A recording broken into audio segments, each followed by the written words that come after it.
Perkenalkan, nama saya Amalia. Perkenalkan, nama saya Alia Ainurrohmah. Perkenalkan, nama saya Linda Eza. Perkenalkan, nama saya Silvia Nitias. Dan saya Triadi Krismanto Ramdhani. Di sini kami dari mahasiswa Stikim akan melakukan pembuatan video. Tujuan kita membuat video ini adalah Untuk mendukung program STBM di Indonesia, untuk meningkatkan derajat kesehatan masyarakat dalam ruang lingkup kesehatan lingkungan, yang dimaksud agar masyarakat itu lebih paham akan kesehatan baik jasmani, rohani, dan kesehatan lingkungan sekitar mereka. Saat ini kami lagi berada di salah satu daerah di wilayah Bogor.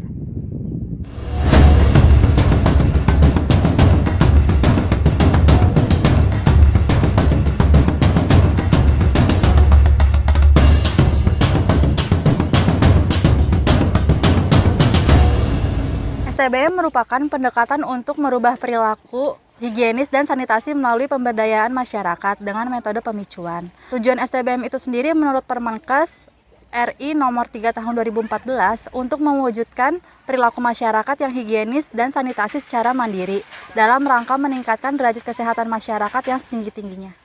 Pilar STBM ditujukan untuk memutus mata rantai penularan penyakit dan keracunan.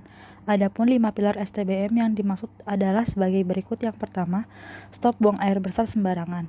Kondisi ketika setiap individu dalam suatu komunitas tidak lagi melakukan perilaku buang air besar sembarangan yang berpotensi menyebarkan penyakit. Yang kedua, cuci tangan pakai sabun. Perilaku cuci tangan dengan menggunakan air bersih yang mengalir dan sabun. Yang ketiga, pengelolaan air minum dan makanan rumah tangga. Melakukan kegiatan pengelola air minum dan makanan di rumah tangga untuk memperbaiki dan menjaga kualitas air dari sumber air yang akan digunakan untuk air minum. Serta untuk menerapkan prinsip higienis sanitasi pangan dalam proses pengolahan makanan di rumah tangga. Yang keempat, pengamanan sampah rumah tangga. Melakukan kegiatan pengolahan sampah di rumah tangga dengan mengendapkan prinsip mengurangi dan memakai ulang. Yang kelima, pengamanan limbah cair rumah tangga. Melakukan kegiatan pengolah limbah cair di rumah tangga yang berasal dari sisa kegiatan mencuci, kamar mandi, dan dapur yang memenuhi standar baku mutu kesehatan lingkungan dan persyaratan kesehatan yang mampu memutus mata rantai penularan penyakit. Berikut fakta tentang kondisi Indonesia terkait perilaku BABS. Tahukah kalian, Indonesia menduduki peringkat kedua di dunia sebagai negara yang warganya paling banyak BABS. Artinya, ada lebih dari 51 juta orang di Indonesia yang masih buang air besar sembarangan di sungai dan di pantai.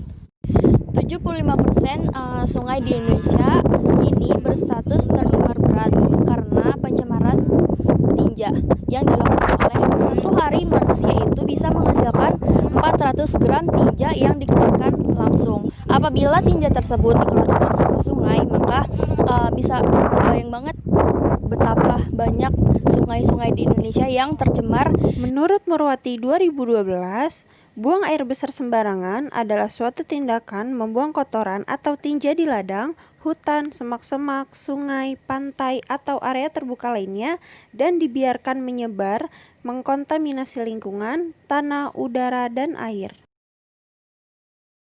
Yuk kita tanya-tanya masyarakat yang ada di sini terkait dengan kebiasaan mereka memakai sungai.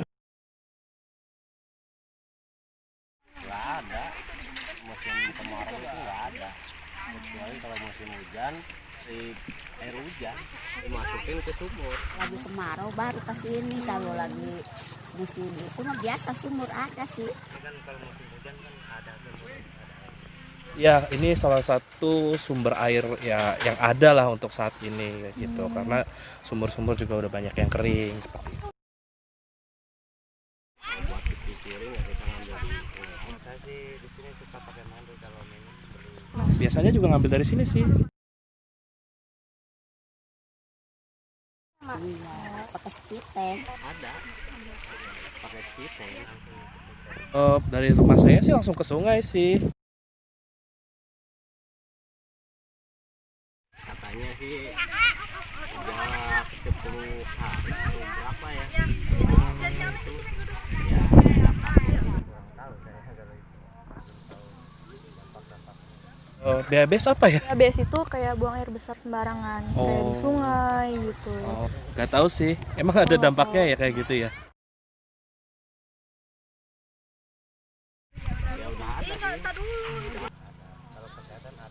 Saya sih belum dapat ya, belum pernah dapat ya kayak gitu sih. Dari beberapa wawancara yang kami lakukan, masih terdapat warga yang belum mengetahui dampak dan bahaya BABS untuk kesehatan. Ternyata, perilaku BABS mempunyai dampak yang sangat luar biasa.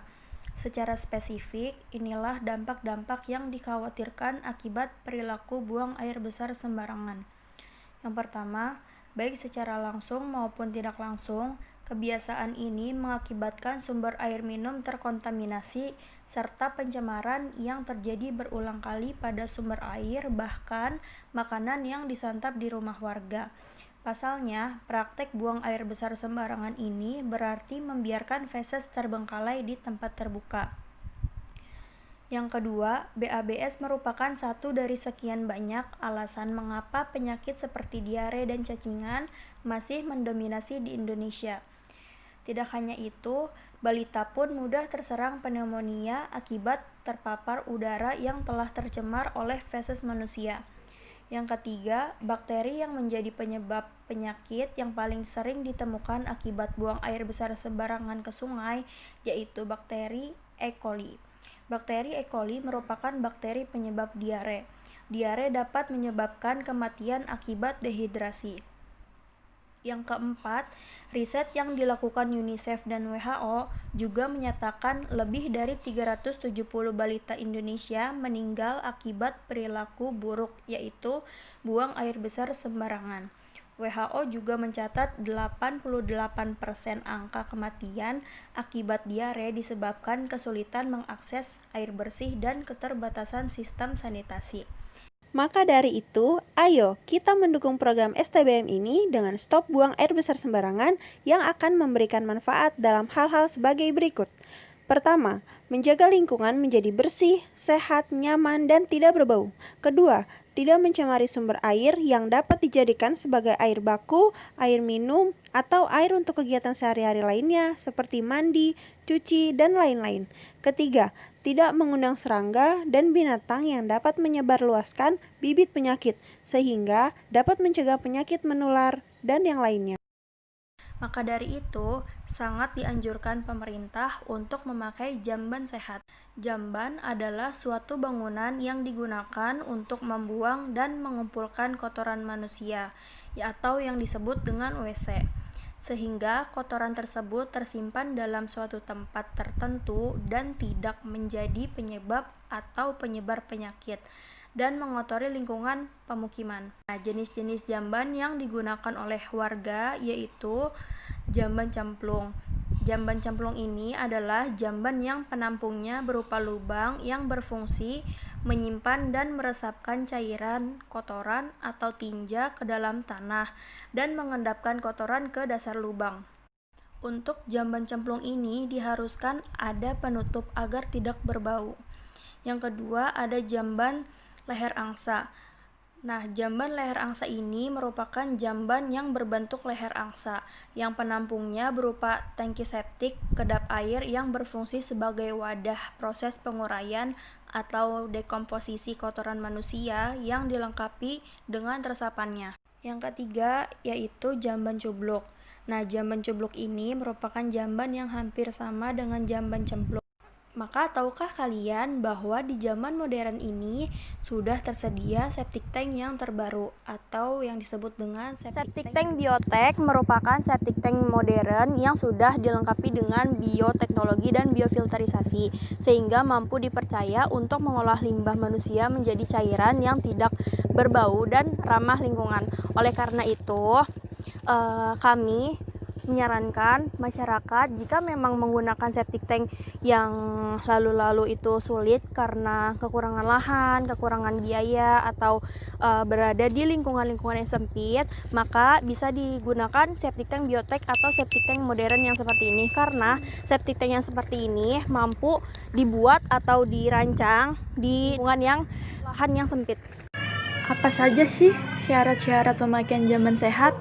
Menurut Departemen Kesehatan Republik Indonesia, tahun 2004 terdapat beberapa syarat jamban sehat, antara lain yaitu: yang pertama, tidak mencemari sumber air minum, letak lubang penampungan berjarak 10-15 meter dari sumber air minum.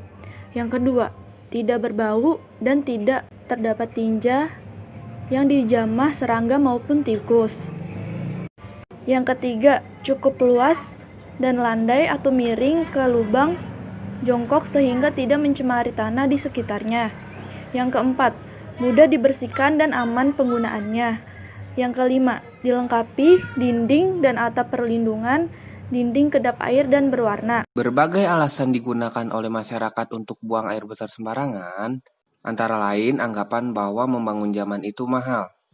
Alasan dan kebiasaan untuk membuang air besar sembarangan tersebut harus diluruskan dan dirubah karena akibat kebiasaan yang tidak mendukung pola hidup bersih dan sehat yang jelas-jelas akan memperbesar masalah kesehatan. Di pihak lain, bila mana masyarakat berperilaku higienis dengan membuang air besar pada tempat yang benar sesuai dengan kaidah kesehatan, hal tersebut akan mencegah dan menurunkan kasus-kasus penularan penyakit menular. Dalam kejadian diare, misalnya, dengan meningkatkan akses masyarakat terhadap sanitasi dasar, dalam hal ini meningkatkan jamban dengan menggunakan septic tank dapat menurunkan kejadian diare. Terima kasih sudah menonton video ini. Semoga bermanfaat. Jangan lupa di like, komen,